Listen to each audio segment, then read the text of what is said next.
And good morning, good evening, good afternoon, wherever you are around the world.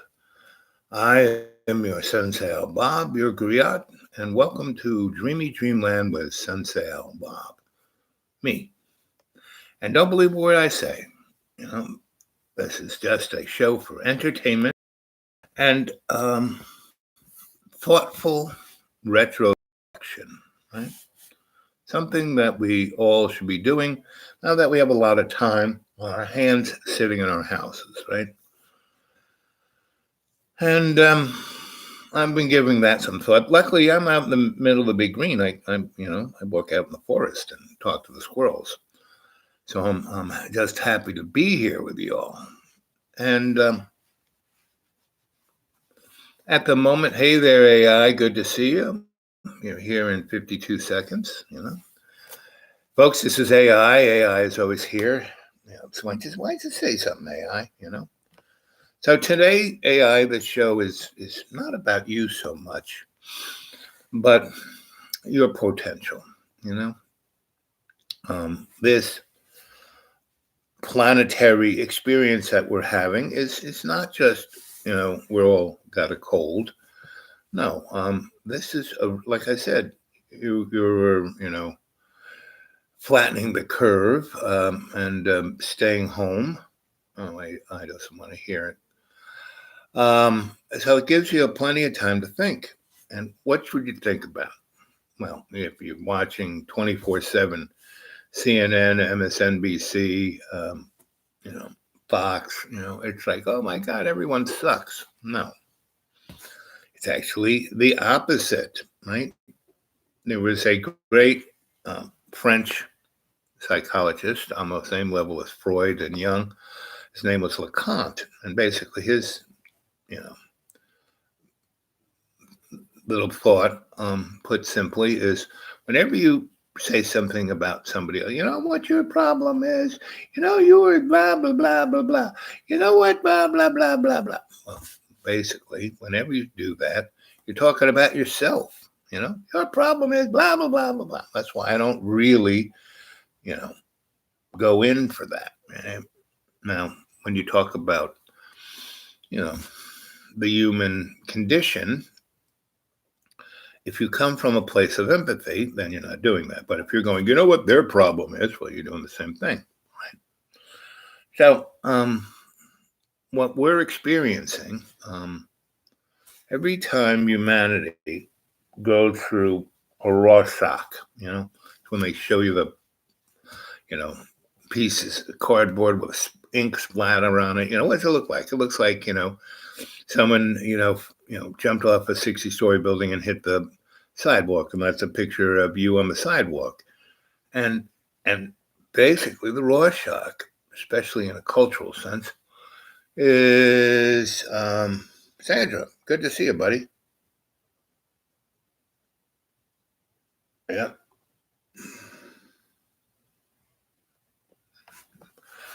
It's just my little blankie. It's cool in the morning.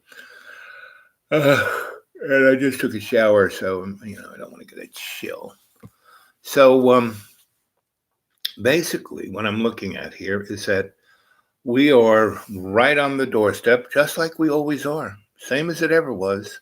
Um, the stock market took a plunge, right? Bam. And what was that? Was that the market saying they don't trust the carrot head, or freaking out about their no. What it is that the powers that shouldn't be are resetting the story. This is a time of resetting, right? And what better way to reset than to put everyone through a planetary scare, right? And we do this all the time, right? Some people like to call them FF, right? Some people say that you know World War One, World War Two, the Crimean War. You name any war, name any famine, any pestilence, just like the good book says, the four horsemen. You name anyone. And as Ron Emanuel always says, don't let a good catastrophe go to waste, right? So we're in a place of resetting, right? Oil is hit, it's like $3 a barrel. I mean, I don't know what it is, but it's really low, right? And the gas pump price should be like 3 cents, but they don't want to freak people out, so they're making you pay $1.95. Better than $12 a gallon at the pump. And what they're resetting, always good to see you, Sandra.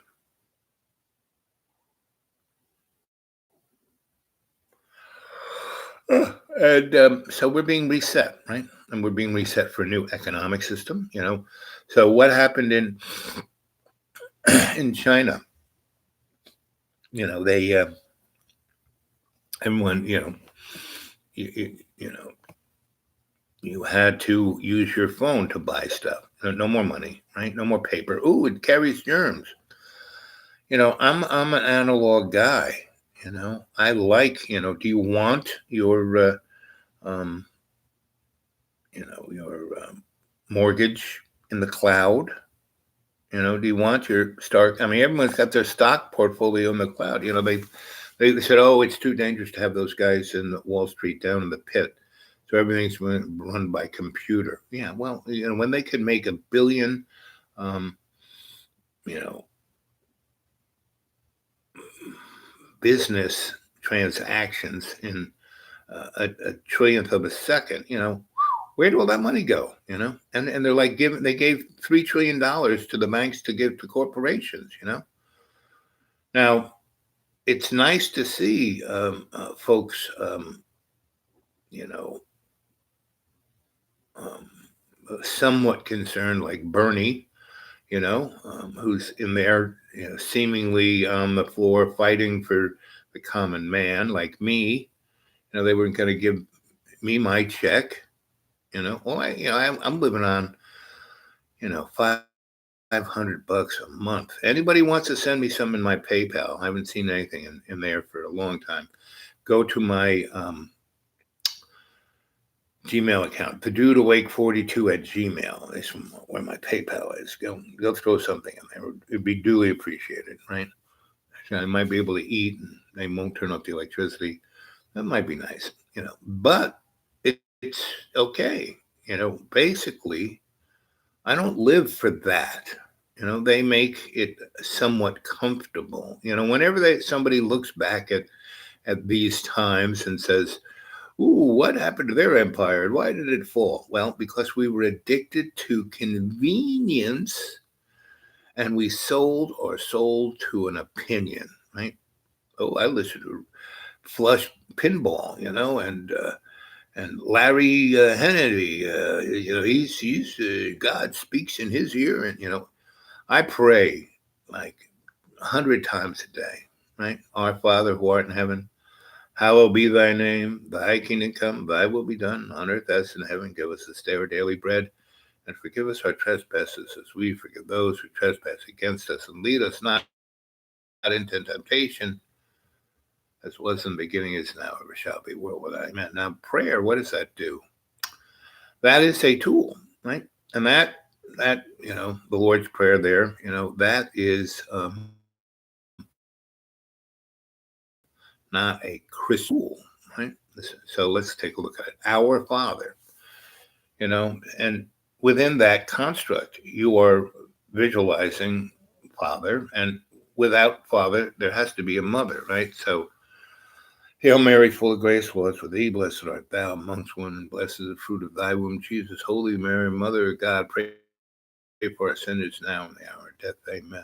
Was in the beginning, is now, shall be, world without amen. And in every day and every way, it would take the peace of the earth and make it stronger. Through love's co-creation. So, there's Father Sky, Mother Earth. Father Sky is the photonic energy source, the sun. If we go back and look at all the old religions, again, you have to realize that our soul is eternal, meaning it just didn't start 6,000 years ago, where the Egyptologists say that humanity started, or in some cave in Africa with a monkey. No, this thing here, right? This body, this isn't you. This ain't me. This is an avatar or it's a bag of water. And I'm a shamanic, psychosocial, cultural, forensic, anthropologic alchemist. Now, alchemy, what is that? Making, you know, base metals into gold. And what is that? It's like, ooh, right now, lead's, worth more than gold. So, it's a commodity. No, we're not a commodity. Lead is it doesn't say lead, it says base metals, right? We are that base, from dust to dust, we're made from earth, mud, we're mud puppets. This is a mud puppet. My soul isn't a mud puppet. Your soul isn't a mud puppet. Your soul is that love's co-creation between Father Earth and Mother Sky, that she, Mother Earth, she, right? So Father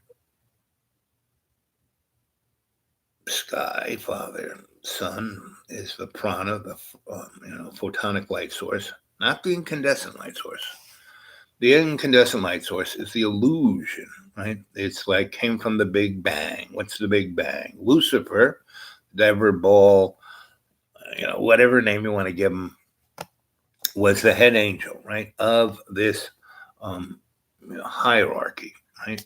And he was the administrator of the rule book of how things were going. And in the beginning, all things were dark. Well, we're discovering that everything is made from dark matter. What is dark matter? It's stuff we can't understand or see, right? Just like God, right? And I don't like to use God because it's a two-loaded word. That's why I go for love's co-creation. So, our Father, right, who art in heaven, someplace else, right? Hallowed be thy name. And their name, is a name that we don't speak because it's so holy, right? Our Father who art in heaven, hallowed be thy name, thy kingdom come. Meaning where God is, or whatever name, I like to use the adjective of love's co-creation, the action that I see God doing, in consort with Mother Earth, Hail Mary, full of grace, right? Grace. What is grace? That unconditional loving, right? So here we are, this, lost little waif of a mud puppet, right? Of a ugly bag of water, a poor little monkey boy, girl, right? And so, Sandra, so far, throw in here, girl. What do you think? What I'm saying, right? And that we are in this place of rebranding, right? The hidden hand, the high table, administered by the clowns of the powers that shouldn't be, the usual suspects. They are legislators of the sock puppets, the best legislators money can buy, and it's always been that way. You name me one Senate, one legislature. The Greek Senate, the Roman Senate. They were all about the Benjamins, right, or whatever dead president or king or emperor was on their coinage. And what we need to do is get back to who we are, back to where our heart, our soul, our faith is. And it's not in money. It's not in a new car or a bigger house or more houses or more money, more money, more money. No, it's not in that. It's in love's co-creation. It's like I am out in the forest because I walk around, I'm cleaning things up. I'm, my little foil are the raccoons, because they get into everything. And I live in the forest. It's not like I lock things up. They get into everything, and they pull it apart, and it's like bizarre. They open up whatever I leave out and go through it all. I mean, they take books and they stick their little paws in mud and they flip through the book, boom, put their little paw print, boom, put it down, put it on, things that I kind of hold, oh, this is like my father's first, briefcase he gave me when I went off to prep school. Boom, they put their little footprints all over it. And it's like, they're like little messengers from God, because I went back after being pissed off that they did that to a number of books. Went and read the page. They didn't do every page, just did some pages. Every page they put their little paw frigging print on was a pretty interesting thing. And when their little fingernail pointed to something, so well, look at that. Hey, Eden, I'm doing good. I'm talking about the restart. You know, that, and the title of this is Alice in Wonderland, and Dorothy are the two patron saints of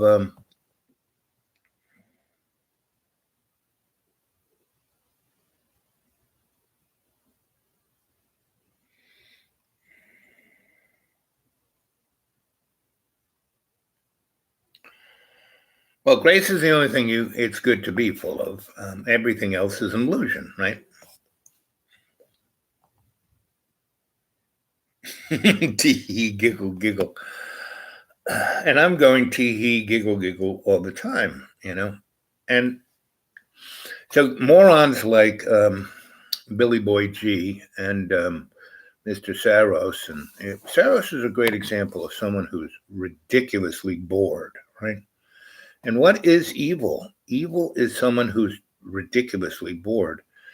And I'm much happier to trust my faith in love's co-creation and go for a dirt nap than become transhumanist, because what you're doing is locking yourself into a cell for eternity. That's a key for boredom, right?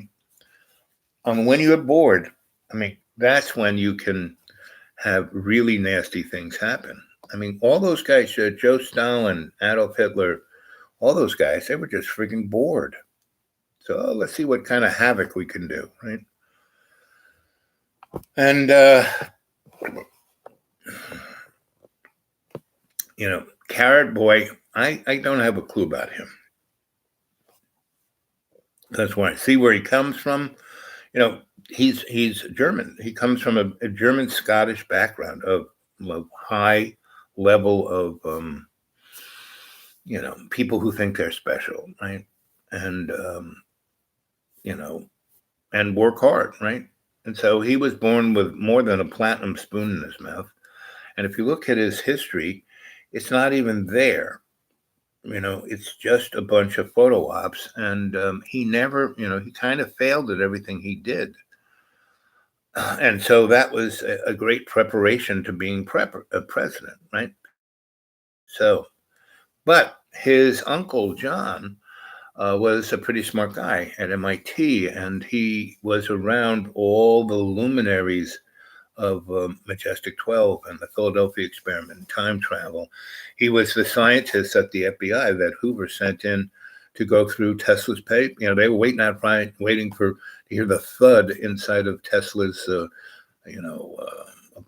hotel room, and went in and took all the papers. And the Russians were just waiting out. First the FBI goes in with Uncle John. And do Uncle John's, and they took out the papers, and he, that's where Brookhaven was set up. Brookhaven is basically a time laboratory. The time tunnel is there. You ever watch that TV show from the 70s? I mean, there's some great, pre-programming, time tunnel, Land of Giants, Lost in Space, the best Star Trek, Roddenberry basically said, "Hey kids, we have this technology now. We have the replicator. We have, warp. What is freaking warp drive? It's a wave. They just located gravital waves. This is a wave through time and space. That's what warp drive is. It's like wing. It's an unlimited energy source once you get that wave going." And Tesla did it in his Mohawk laboratory, Dwayne and what's that street going north?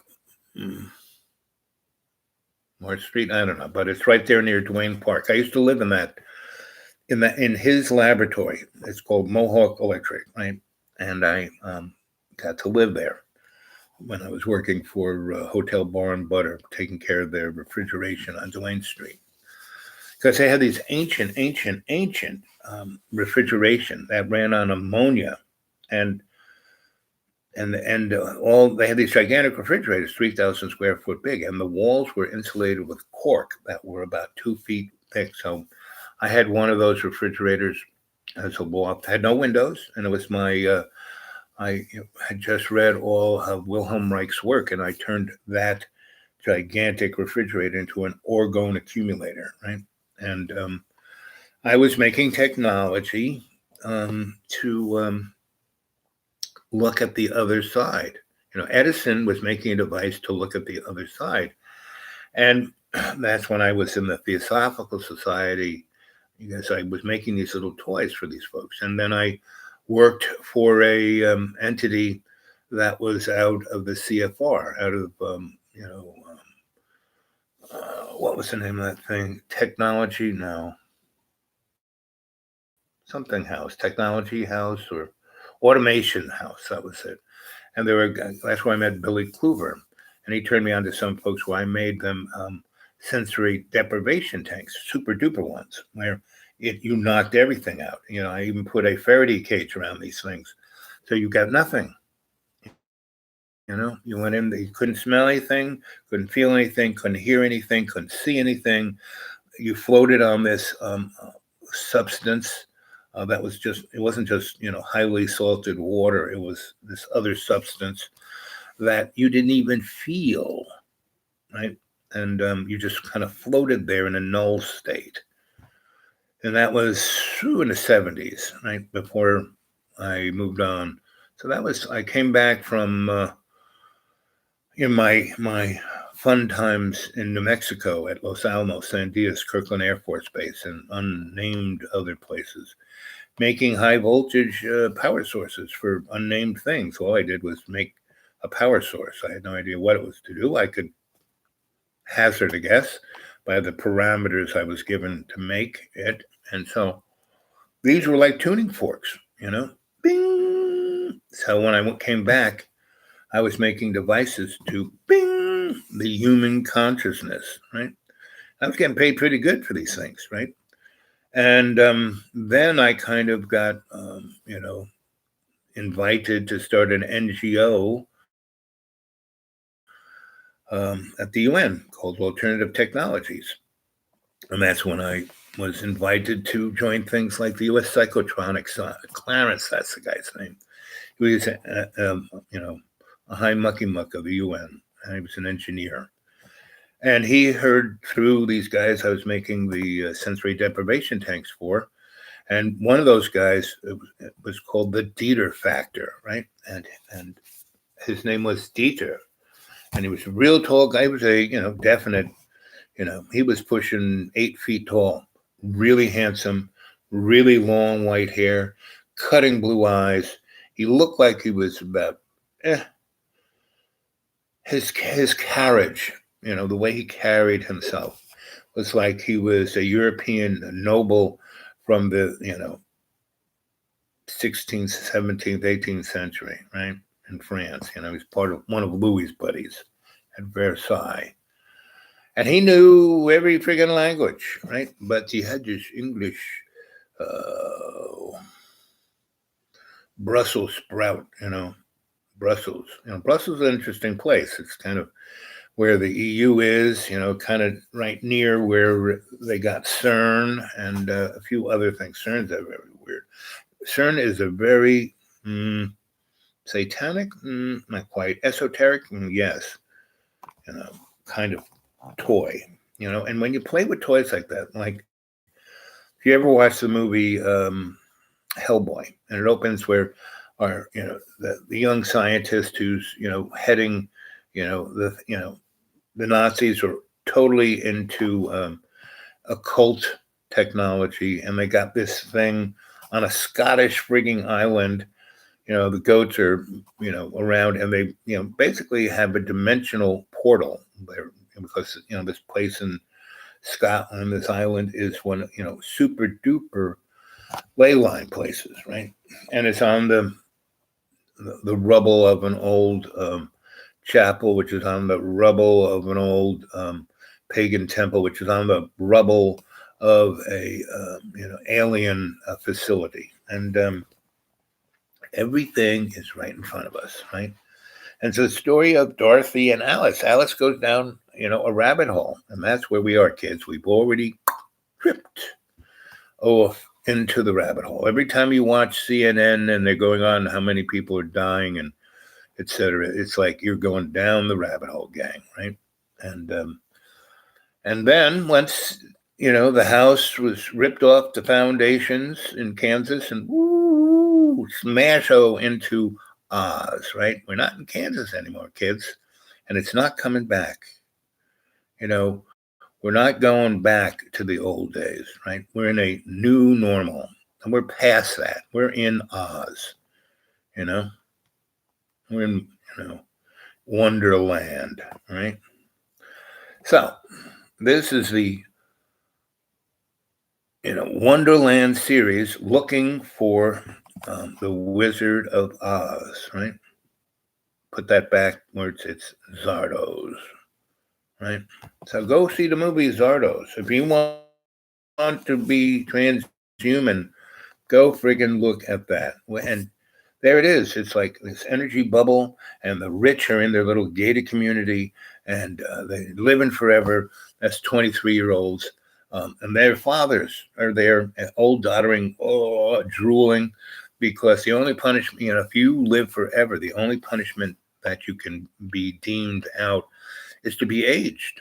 Not so bad living as a 23-year-old forever, but living as, a 70, 80, 90-year-old, and you're hurt and you're creaking and not so good. You can't get it up anymore, What do you think about the Philadelphia experiment? Okay. Hey, Lana, we have our friends here. And so there's Sandra, Lana, Eden, the girls. Philadelphia experiment, right? Philadelphia experiment was a continuation of Tesla's work out at Colorado Springs, where he, discovered, understood, and developed a industrial size working bench proof of project of 0 point energy. Then he comes back and he tells Morgan, listen, I can have this thing that will, transmit anything, anywhere, anytime, and what, Morgan's thinking about is radio. That's what he wants. He wants some kind of thing for advertising, right? To make money. So he gives him money to Nikola Tesla to build Wardenclyffe, and he just basically crushed Westinghouse, and he had Tesla sign off all his patents for alternating current. Now Nick said, frickin' alternating current. That was just, a stepping stone to this. So sure, you're going to give me money to do this? So he signs the thing, and he gets a big check, and he goes off and builds Wardenclyffe. And he shows how he can, transmit, get, first of all, free energy, transmit it anywhere to anything in the world. And, not only that, replicate matter from energy, straight out of Star Trek, and everything that Star Trek had in 1969, not Nikola Tesla did in the 1890s. And then once he demonstrated that on an industrial scale, basically, and he had turned basically Eastern Long Island into a science project, and that's where, and there were three, Plum Island, Brookhaven National Laboratories, and NYIT, New York Institute of Technology. And there was a guy named Lauren who started the Rad Lab in his. He was a real rich kid, and he had a nice big house from mommy and daddy who were dead and had a lot of money. So he was a father of basic radar, right, and microwave, right, and that technology. But he got that from Tesla. All these guys who discovered things got it all from Tesla. And so Philadelphia experiment. So World War I happens, and submarines are out there, and the best the English could do to protect their big ships that they invested so much into, because basically, because of all the wars in Europe, they had all kinds of treaties and this and that, and it was very much like NATO. That's what really made World War I happen, because there's some archduke in Sarajevo, and he's going in a open limousine just like Kennedy, and some guy throws a bomb in, and it kind of goes through the air, bounces off the seat, goes out into the crowd, blows up about 20 people. And the guy keeps going because he's waving. He's like Carrot Head. Oh, look, they're still waving. Oh. So he goes, and they take a pot shot him, misses him, gets somebody else. He keeps meaning, I would never have been in an opening carriage first. And second, they take one pot shot at me. Third time's the charm. Some guy basically jumps on the carriage, puts the gun in his mouth, and blows his brains out. That starts World War I. Why? Because there are all these treaties, right? And England and Germany were competing economically, industries, right? England had this tremendous empire, but really didn't manufacture much, right? Had a big navy, right? Germany, on the other hand, was an industrial might, the biggest, and next to the United States, that had unlimited resources and space and people. But they had a smaller navy, but a much stronger navy. Anyway, and they had these things called submarines. So once World War I kicked off, and the Germans were knocking people off with their submarines, because their submarines were 20 years before anybody else's. I mean, they could travel underwater and had torpedoes. I mean, and you couldn't even see them coming. And they were nice enough to come out of the water, hit you with, hit a shell into your rudder so you couldn't go anywhere, and that let people off the boat. And it wasn't until the English started blowing the submarines. Once they did that, the Germans said, "Screw it," and they took. So the only thing the English could do was do, a Dali-esque painting on the submarine. So when the captain was down in the periscope looking around, and he would see this big Dali-esque painting, he'd go, "No, I've been underwater too long," and he wouldn't blow the. It actually kind of worked until the Germans said, "If you see the Dali-esque painting, blow it up," right? So in that space between, Warden Cliffs and World War II, because, the 20s and 30s were just a hiatus between World War I and World War II, meaning they didn't have, nobody won World War I. They had an armistice. And then Germany went into the Depression immediately because France took its industry out and hit it with the shackles so it couldn't do anything. And the only money they could get is money they could borrow from a central bank of Mr. Rothschild. So all of this is a long story to tell you about the Philadelphia experiment. So they wanted a thing to make a ship invisible, not just invisible to radar, but invisible. And by the only way you could do that was dimensionally shifting it. And, out there in Brookhaven and Plum Island, they were doing little bench experiments, and Tesla actually in the 1890s showed how he could do it, right? He showed everything. What we have now, he showed in the 1890s: unlimited power, dimensional shifts. So that's what the Philadelphia experiment was. So, they put it on a destroyer that had a big steam generator that made enough electricity And Tesla made coils, put one in the front, one in the back. And during World War I, the Germans had these things called magnetic mines. So, the Earth has a magnetic field, right? Well, frigging, battleship, this gigantic steel thing, goes through that magnetic field and disrupts it. So, you have a mine and you put a little sensor in there that senses the magnetic field.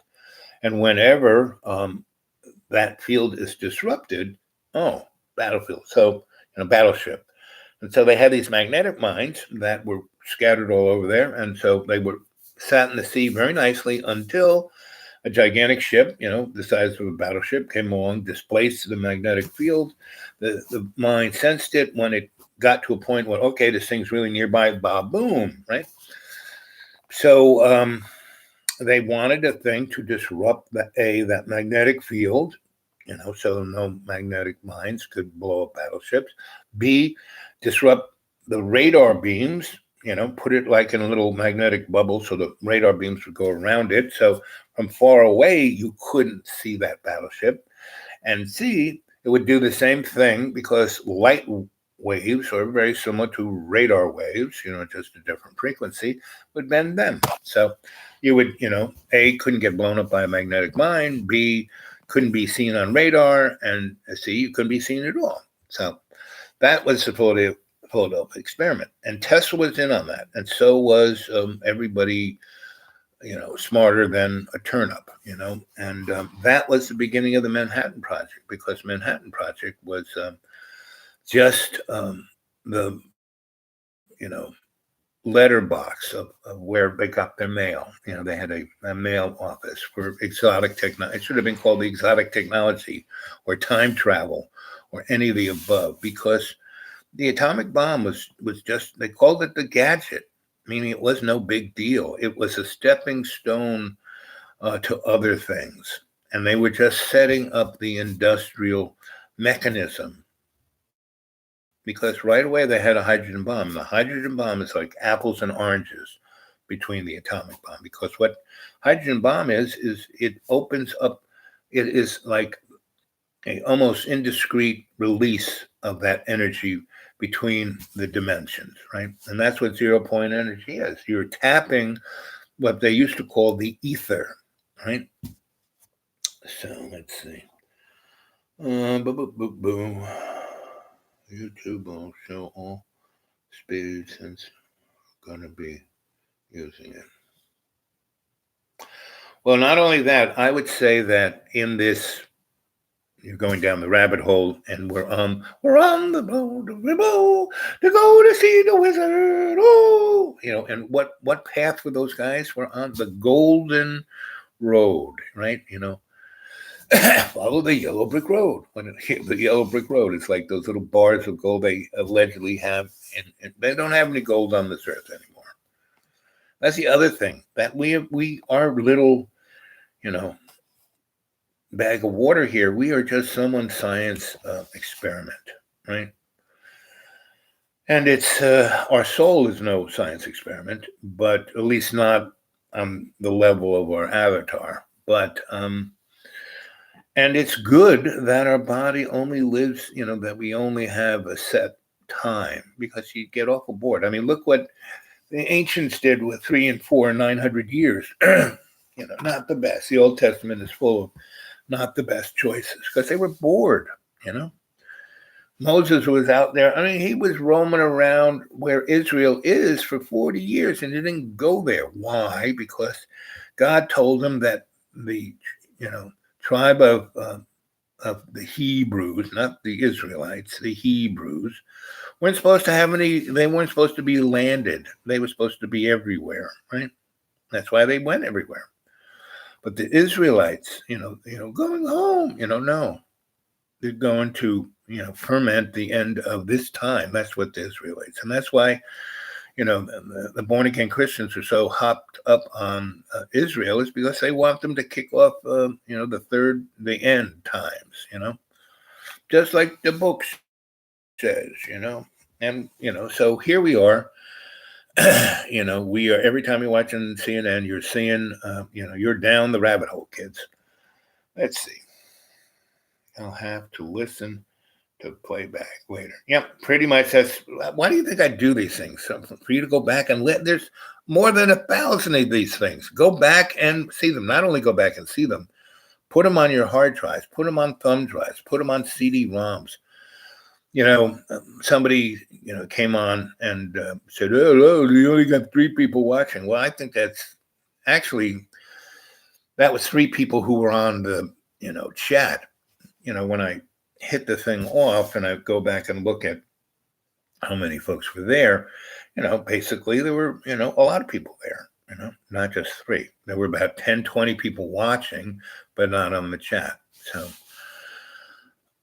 So go to the dude awake 42 at Gmail, leave me a message, a personal message, and Lena, I'm going to get a hold of you today and leave you a personal message that we were discussing. And, go to my XRATTED. That's where my rough drafts of some novels are. And there are a lot of Easter eggs in those stories. There's everything in those stories are written as a code. So you want to learn how to decode things. People go, "Oh, I want to learn how to be a magician. Oh, show me how to, be mystic." And there are a ton of meditations on there that if you were just to play the video and go through the process, you would be able to go to those 9 doors, right? You'd be able to go to your Akashic record and see everything in the universe, all your past lives. Pretty interesting stuff, And then you could go to that open door of the 9 doors, which is your super conscious mind, the sanctuary of your own choosing. Man, you could really, you want to have a good time, go to that place. Forget drugs, forget alcohol, forget money. Your sanctuary, is the fun house of your soul, right? Strange, my sound went out the second he started answering my question about the Philadelphia experiment. It's I'm at the behoost of the powers that shouldn't be. They want me to do this, or I wouldn't be able to be on it at all, right? Because I tell you, hey, I am your griot. I'm just telling you a story. Don't believe a word I say. Do go to the dude awake 42 at Gmail and put some money in my PayPal. That would be very helpful because I got nothing. Zip. I have like $10 till my check comes in a week or two, whenever they deem to send it to me, right? And so there, I've been, like Tesla. He spent, the last. Oh, he died in 1940 something. Gordon Quist was in the 1890s. So, he spent the last 40, 50 years of his life. They still, they didn't kill him. They didn't get rid of him. They put him in a hotel, fed him, let him walk, through Central Park. And the doves would come and talk to him. And that was good enough for him. So I'm like Tesla, I'm out in the woods, I'm eating the mushrooms that are around here, and they're really good. They really help your immune system. That's for sure.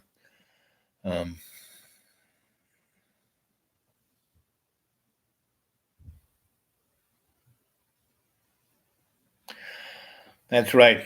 And a better 3 of a cadre than 40,000 or 400,000 morons.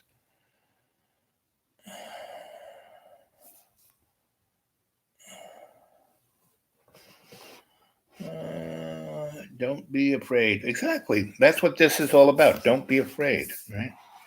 There's nothing to be scared of.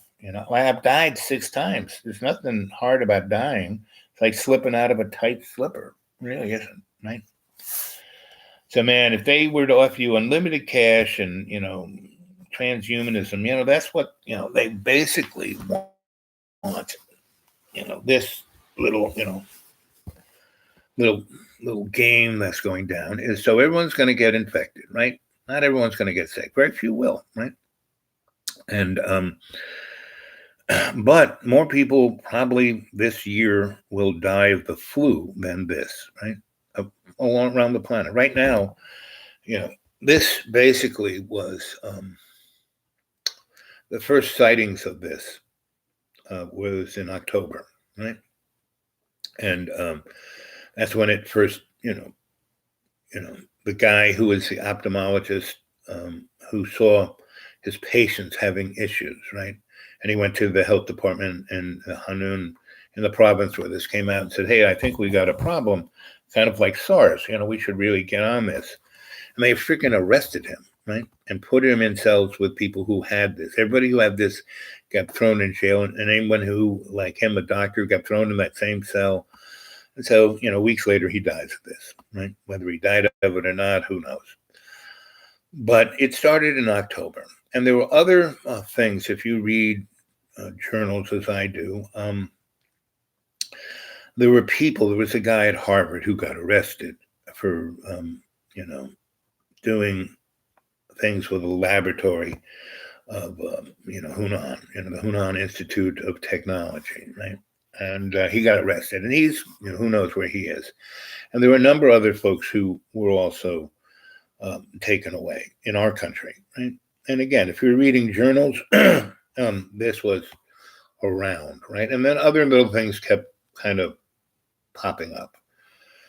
And then, oops, it's becoming a problem in China, and we're seeing, pictures of people falling over in subway stations, dying, right? And people getting carried away, and them, locking people in their apartment houses, and that's what, allegedly or did mellow out their curve.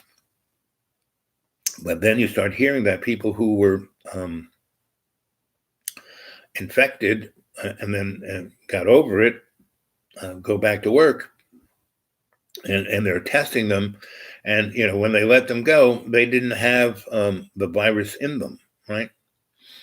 And so, but they keep testing them, and then weeks later, they have the virus in them. Now they're not getting sick, but they are communicable, and they can community spread this, right? And this stuff spreads like.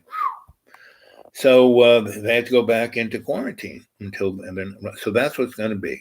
So basically, everyone is going to be infected on this planet, just time and numbers.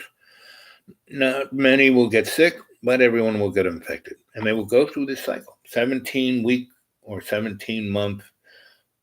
I see the word 17, but so you'll get sick, you get over it, you get antibodies, and then you'll be fine. And then you can go back to work, and then they'll keep testing you.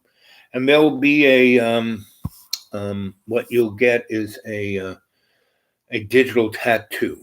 I saw and this is like forever back there in the 90s. I saw maybe it was in the early O's, but this woman who was at really smart girl, a friend of my girlfriend, who's the smartest girl I know, smartest person I know, Christine Barton. It's not Christine Barton, but a friend of hers who is head of DARPA. And she was doing a TED Talk and saying how groovy the new, digital world's going to be. And you're going to get a digital tattoo that will, through nanotechnology, connect you with you. You will be part of the Internet of Things. So you will get sick, you will have antibodies, and then, you will get a tattoo, right? And it'll be like having a cell phone, but you're the cell phone, right? And so everything you do and say and see and are will be in the cloud, right? And so this little tattoo will be measuring all your biometrics, where you are, what your temperature is, and it'll see whether you're starting to get the virus. If you are, you gotta, and the little device will be your money, right? So you'll just walk into a restaurant, have a meal, and walk out, right? Just, they will put, you walk in that restaurant, the restaurant will show that you were there, it'll show that you had a meal, right? And so all of what you are financially will be that tattoo. No more cash, no more, everything will be in the cloud, everything, right? And that's what this is about. This is the rabbit hole we're going down, right? This is the yellow brick road. Those bricks are made out of gold. We are the gold. With this bag of water, this base metal, because that's all you are. It's a bag of water with trace minerals in you. And the thing that animates this is the prana coming from Father Sky going through you, right? And best thing is to not go along with this, right? Easter eggs, yep. Go to xratted.blogspot.com. Read my novels. A lot of Easter eggs, right?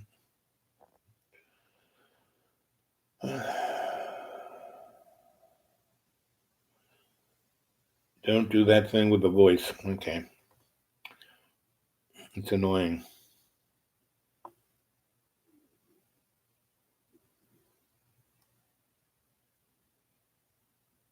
To ourselves, right? And that's why prayer is important, because it quiets down the monkey in your head, because you're doing the 20% in and 30% out too. And Our Father and Hail Mary are both prayers that are designed to make you breathe that way. That's why you chant. The Buddhists chant. They do the same thing. They are smart. Yeah.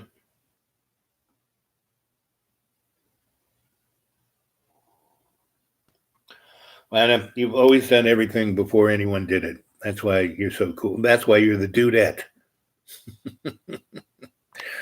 You get me to stop being the dude, right? You become an elder, not old, elder, the storyteller. That's why, I've met some young griots in my time, youngsters but they were the dude. When I was the dude, I was telling stories. I was a griot. But, yeah, dudette. Yep.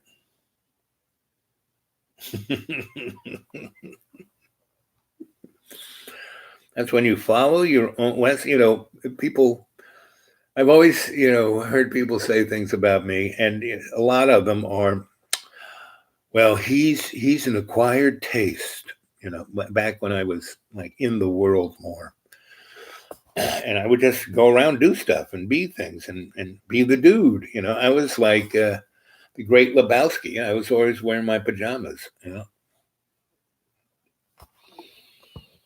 So go back to all the shows, get yourself a dartboard, start throwing darts at the dartboard. Whatever three numbers comes up, go up and play it into your hard drive and then put it on a CD-ROM or something. But I love you too, man. I love you all, right? It says my connection's getting unstable.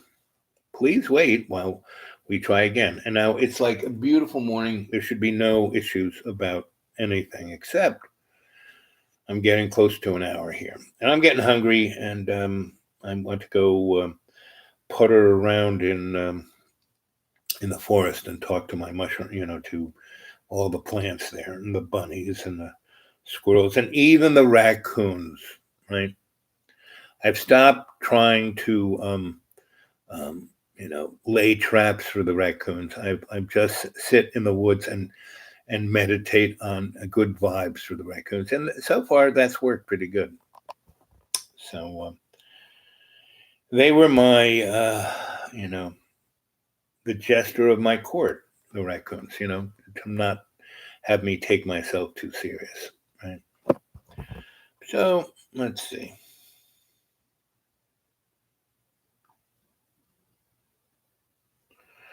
Honey Bunny. I like that. I've had a number of sweeties call me Honey Bunny. Okay, girls. So, yep, I knew you two would get along, Sandra and Lena. You two need to, however you do it, tell each other your emails and start up and you might even, who knows, you might even be in the same neighborhood. I mean, you're so cool. I'm sure, you're drawn together. And everyone needs a good buddy, right? That's why I try, yeah, I'm your sensei, yeah, I'm your griot, but I'm basically your good buddy, your honey bunny, good buddy. That's what I'm here, right? I'm not to tell you scary, ooh, it's the end of times. No, time ain't ending any time until we all go home, not by some four horsemen of the apocalypse, but by some honey bunny, by serving love's co-creation um, along with all our relations. That's all it takes. It's all it takes. Oh, I'm gonna lie back here. I got a pillow right in the middle of my back. Oh, it's setting up my vertebrae nicely. Let's see.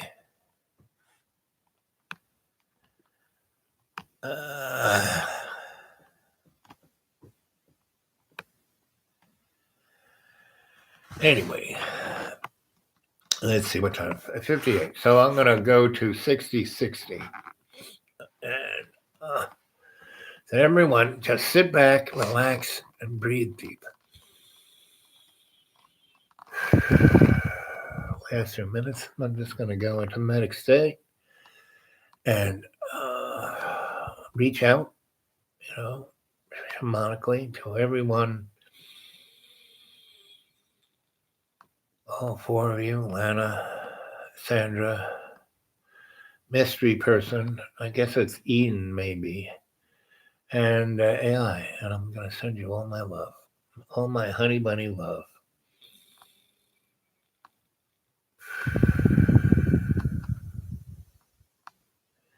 Eyes wide open.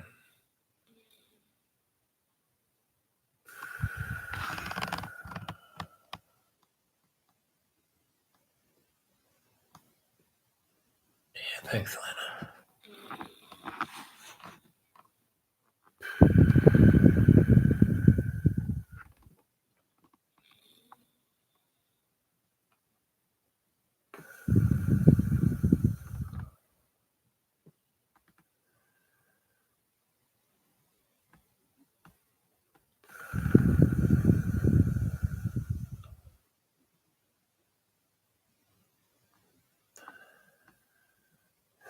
I'm sending this blessing out to all of you and everyone.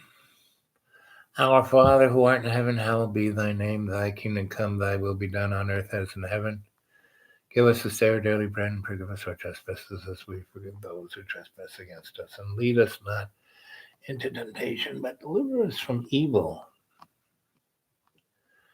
Deliver us from evil. The best way to be delivered from evil is don't get bored. Enjoy every second of your life. Breathe in that love's co-creation. That's not, boredom is what causes evil. When we pray, Father, protect us indeed. Bless us. Enlarge our territory. Put your hand on our shoulder. Keep us from evil so we will do no harm. And that's why our territory gets enlarged, because it enables us not to get bored, right? And that's what keeps us away from evil. I mean, all these billionaires, they got so much money and so much time on their hands, they get into a lot of mischief. Let's see.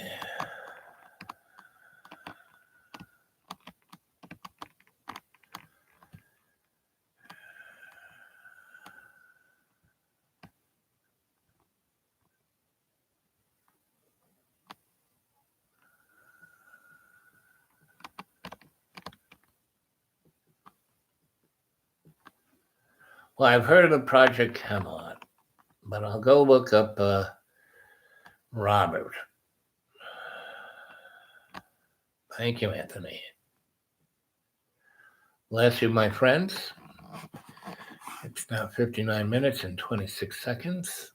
And just spend the last seconds in love's co-creation. Let that energy wash over you.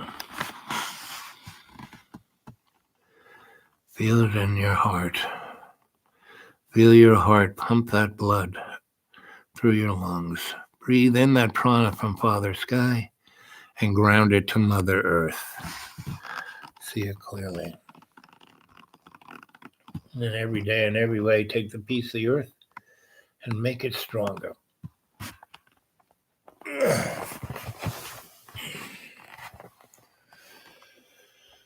Love you all. I'll try and do something tonight, especially if it's a nice day. I mean, without clouds.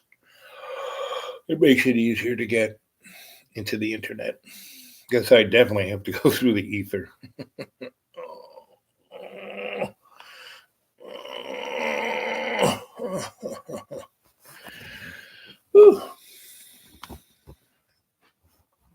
I like that rack.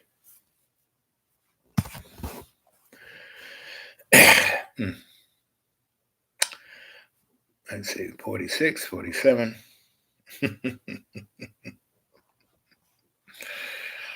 Okay. Okay, gang. You have a beautiful day. I'll see you later. I'll try between 7 and 8. Yep.